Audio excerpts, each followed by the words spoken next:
adalah kala yang menggigit tali. Nah, termasuk kemudian tangannya dan jari-jarinya ini adalah menggenggam tali itu sendiri. Yang biasanya pada masa Singosari kita ketahui kala itu kemudian tangannya itu biasanya seperti ini ya, tangannya ada yang seperti ini gitu ya, tidak memegang tali gitu ya. Tapi di sini ternyata memegang tali. Jadi ini adalah keunikan dan ini semacam anomali tersendiri dalam kajian kalah yang ada di Jawa Timur.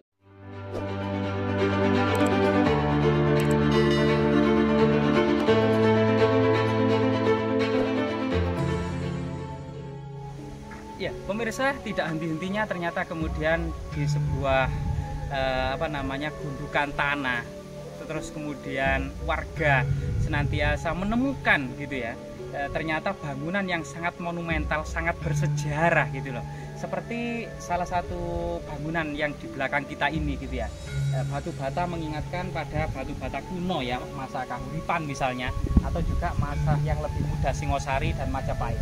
Sampai saat ini memang reruntuhan kuno ini belum teridentifikasi merupakan tinggalan di zaman apa, entah Empu Sindok, entah Kahuripan, entah Kadiri, Singosari atau Majapahit. Namun sebenarnya lereng timur dari Gunung Penanggungan ini sudah menjadi perhatian utama bagi penguasa Medang sejak masa Empu Sindok, yaitu ditemukan prasasti Cunggrang tahun 929 yang dikeluarkan oleh Sri Maharaja Rakehino Empu Sindok. Ya, ini artinya ada semacam perhatian penguasa-penguasa Medang di abad ke-10 Masehi. Boleh jadi kemudian ada beberapa informasi yang ada di prasasti Cunggrang ya. Misalnya dalam prasasti Cunggrang menyebut bahwasanya masyarakat Cunggrang bergotong royong untuk merawat sebuah bangunan suci. Yang pertama adalah Sang Hyang Pancuran Ipawitra, yang kemungkinan yang dimaksud adalah mungkin adalah Candi Sumber Tetek saat ini. Kemudian Sang Hyang Asrama Patapan Ipawitra, kemudian saat ini adalah Gapura Lanang dan Gapura Wedok yang ada di belahan Wonosunyo juga. Namun setelah ditemukan semacam saluran di Blembing yang dekat dengan prasasti Cunggrang, kemungkinan saluran air ini menuju sebuah petirtaan atau mungkin yang disebut dalam prasasti Cunggrang Sang Hyang Pancuran Ipawitra. Setelah itu juga ada yang menyebut dalam prasasti Cunggrang itu adalah Sang Hyang Prasada Isilunglung. Ya, ini Sang Hyang Prasada Isilunglung ini yang kemudian dijelaskan bahwasanya merupakan sebuah candi pendarmaan gitu ya, yang merupakan candi untuk meletakkan abu jenazah dari mertua Empu Sindok, yaitu Rakean Bawang, atau kemudian ayah dari Permaisuri Rakai Mangibil Parameswari Diakebi. Nah, ini masih kemudian banyak hal dalam sebuah sumber-sumber historis ini untuk mengenai fakta-fakta dan realita yang ada di lapangan. Bagaimana kemudian hubungan berita prasasti dengan fakta dan realita yang ada di lapangan. Selain kemudian prasasti Cunggrang gitu ya, yang menyebut bahwasanya ada perhatian, ada asrama, ada bangunan candi prasada, ada kemudian petirtaan kuno gitu ya. Nah, artinya memang para penguasa Medang semacam Empu Sindok ini tentunya memiliki perhatian tidak semata-mata atas perhatian itu sendiri. Pasti di lereng timur Gunung Penanggungan ini memiliki potensi yang besar, baik dari segi pertaniannya, dari segi pertahanan militernya gitu ya, dari segi mungkin perdagangannya, karena memang dekat dengan Sungai Porong kan nih. Ini salah satu kemudian perhatian para penguasa Medang, sehingga kemudian tidak harus kemudian candi-candi yang ada di Pasuruan ini yang memang sangat kental dengan masa-masa kerajaan Singosari kemudian langsung dihubungkan dengan kerajaan Singosari, atau merupakan permata dari kerajaan Majapahit langsung juga dihubungkan dengan kerajaan Majapahit.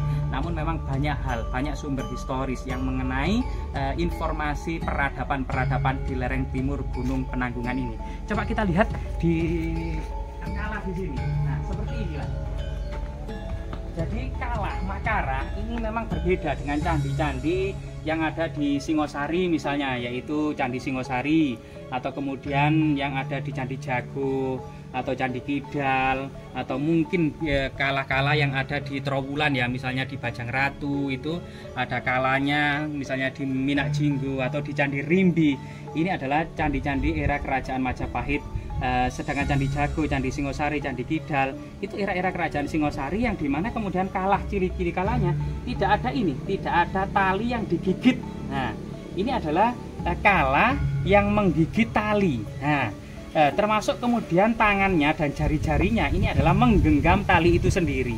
Yang biasanya pada masa Singosari kita ketahui kala itu kemudian tangannya itu biasanya seperti ini ya, tangannya ada yang seperti ini gitu ya, tidak memegang tali gitu ya. Tapi di sini ternyata memegang tali. Jadi ini adalah keunikan dan ini semacam anomali tersendiri dalam kajian kalah yang ada di Jawa Timur, sehingga sangat menyulitkan ya para arkeologi atau para ahli untuk kemudian merekonstruksi kesejarahannya. Sebenarnya kala ini era zaman apa? Apakah zaman Empu Sindok, zaman Airlangga, zaman Kadiri, Singosari, atau zaman Majapahit? Nah ini ada anomali tentang kala itu sendiri. Dari segi kemudian rahang gitu ya, yang kemudian ciri khas Jawa Timur, terkadang di Jawa Tengah juga ada rahang bawah gitu ya. Beberapa candi di Jawa Tengah, misalnya Candi Pringapus itu juga memiliki rahang bawah, tapi memang kebanyakan candi Jawa Tengah tanpa rahang bawah. Nah, rahang bawah sendiri kemudian salah satu yang diidentifikasi sebagai candi-candi berlanggam Jawa Timur ya. Nah ini anomali yang sangat luar biasa sekali. Diduga memang kalah yang ada di depan saya ini merupakan bagian dari ambang relung atas dari relung sisi utara ya, kemungkinan sih. Nah ini atau mungkin juga semacam relung masuk ke Candi Perwara. Lah ini juga bisa saja, karena memang ternyata di belakang kita ini diduga ada Candi Perwara. Jadi ada candi induk yang ada di tengah, yang kemudian kalahnya juga sangat besar sekali, yaitu ambang pintu atas masuk bangunan candi. Tapi kemudian anomali lagi, berbeda dengan candi-candi yang ada di Jawa Timur. Di depannya ini ada Candi Perwara ya, berbentuk persegi ini. Nah ini ada Candi Perwara. Ini diduga juga ada Candi Perwara, dan di sana juga ada Candi Perwara yang sudah runtuh. Yang diduga Candi Perwara ini juga ada pintu masuk yang sangat sangat masuk akal, sangat rasional. Ini merupakan relung atau pintu masuk ke Candi Perwara. Ini sangat rasional sekali. Jadi ini juga Candi Perwara tidak ada. Di sana juga ada kala yang diduga juga relung masuk Candi Perwara. Sehingga kemudian candi ini sangat luar biasa sekali gitu ya. Candi yang ada di tengah ini, nah ini kemudian candi induk, kemudian ada beberapa candi perwara, mengingatkan pada sebuah falsafah gunung penanggungan ya, satu puncak di tengah kemungkinan dikelilingi oleh 4 candi perwara di keempat penjuru arah mata angin, atau sebenarnya di keempat penjuru tidak ada, cuma di depan saja ada 3 buah candi perwara di depan candi induk. Jadi ini sesuatu yang rumit juga ya ternyata. Selain ragam hias yang rumit, jenis skalanya yang rumit, jejak bangunan candinya rumit gitu ya. Nah ini sesuatu yang menimbulkan banyak kerumitan-kerumitan. Namun ini tetap merupakan sebuah tinggalan leluhur yang sangat bersejarah, sangat monumental, dan sangat asli serta sangat-sangat langka dari sebuah peradaban di masa lalu ya. Kalau batu candinya ini sangat besar sekali. Nah ini, di sini juga kemudian bagian pintu masuk, kemudian ke bangunan candi, pintu masuk, kemudian bagian yang menjorok. Jadi pintu masuknya ini ternyata ada sebuah bangunan yang menjorok, kemudian ada anak tangga gitu ya yang masuk. Diduga kalau ini memang candi Hindu Siwa gitu ya, berlanggam Siwa, maka dahulunya kemungkinan di bagian dalam ruangan candi ini ada semacam linggayoni, dan kemungkinan yang di depan ini kita lihat ya, di depan ini ada semacam candi perwara. Jadi ada candi perwara yaitu di depan candi induk. Diduga kemudian candi perwara ini di dalamnya juga ada semacam wahana dari Dewa Siwa, yaitu biasanya ada lembu nandi. Kalau memang candi ini bernafaskan agama Hindu Siwa, maka candi perwara yang ada di depan candi induk ini diduga ada semacam arca lembu nandi pada masanya ya. Jadi keelokan candi ini pada masa lalunya tentunya sangat indah, sangat elok, sebagaimana terpancar dari ragam-ragam hiasnya. Jadi ragam-ragam hiasnya di sana itu kita terlihat ya, sangat-sangat indah sekali. Coba bayangkan pahatan-pahatannya itu begitu halus.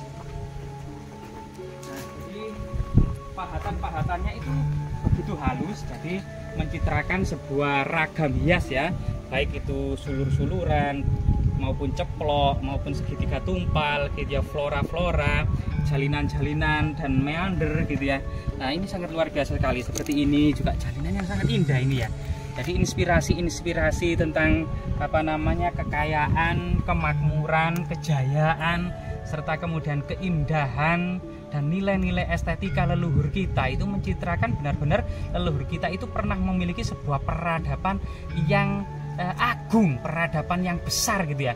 Dan ini juga selain kemudian flora, ada juga kemudian dewa-dewi atau kemudian kehidupan dari masyarakat gitu ya. Terlihat beberapa kaki-kakinya ini ya, yang sebagian besar tentunya kemudian entah kemana gitu ya ragam-ragam hias ini. Namun memang sangat layak candi sebesar ini itu direkonstruksi kembali, sehingga kemudian masyarakat dan generasi-generasi saat ini maupun yang akan datang akan tahu seperti apa bentuk dan kesejarahannya, termasuk kemudian memiliki nilai kebanggaan dan motivasi serta inspirasi gitu ya, bahwasanya leluhur kita itu sebenarnya setara dengan bangsa-bangsa yang ada di dunia. Jadi ini merupakan jati diri, tidak perlu minder gitu ya dengan bangsa-bangsa asing. Ternyata leluhur kita itu bahkan memiliki peradaban yang lebih besar dari peradaban Eropa, misalnya Inggris tidak memiliki peradaban sebesar ini gitu ya. Nah, ini artinya memang tinggalan yang sangat bersejarah dan monumental ini mampu bisa menggelorakan motivasi generasi-generasi saat ini maupun yang akan datang akan sebuah prestasi yang membanggakan sebagai cerminan ya, agar kemudian menghindari hal-hal yang negatif gitu ya. Kemudian harus berkaca kepada leluhur kita. Leluhur kita mampu memiliki kehidupan yang positif, kehidupan yang agung, memiliki prestasi yang membanggakan, serta kemudian sebuah tinggalan yang diwariskan sebagai lambang keabadian ya, yang akan terus dikenang sampai anak kita, anak cucu kita kelak ya. Semoga bermanfaat ya.